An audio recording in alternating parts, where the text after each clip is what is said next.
Y'en a marre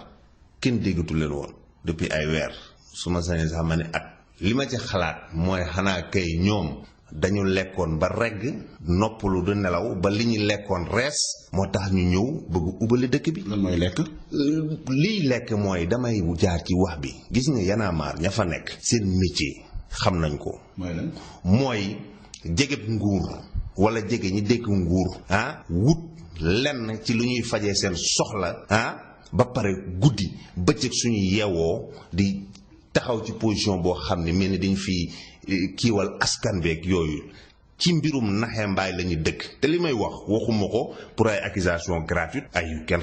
yoo xam ne pour tuumaal leen li may wax ay fee yu leer wax dañ leen di ger gis nga ñoom seen biir waxuma ñoom seen biir ñu tudd kilifa ak caat ab biir yàggul biñ fiy feete seen xawma seen manifestation xawma anniversaire xawma ay affaire musique jege nañ ay nit ci nguur gi laaj leen ay koppar pour ndimbal lu mat $1 million jox nañ leen ko seen mbir moomu ñu doon def soo demee ci keneen ak keneen ci loolu lañ dëkkee su teyee ñu jël ay CV di wut ay seen mbokk yu ñuy dugal fenn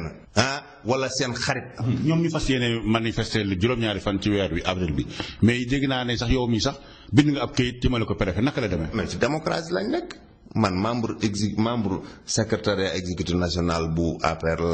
la bokk. 25 mars bi passé mutul semaine ci ñeenti fan. lañ commencé feete juróomeeli at bi nga xam ne président Macky Sall anniversaire bi yegg na ci nguur gi ba léegi ñu ngi ci tëgguñu sabar tamawuñu defuñu lenn mais am na ay ndaje yu ñuy def di sottante xalaat am na ay communication yu def donc ñun ñu ngi suñu période anniversaire période boo xam ni dañuy sant yàlla xool li ñuy def ci lu baax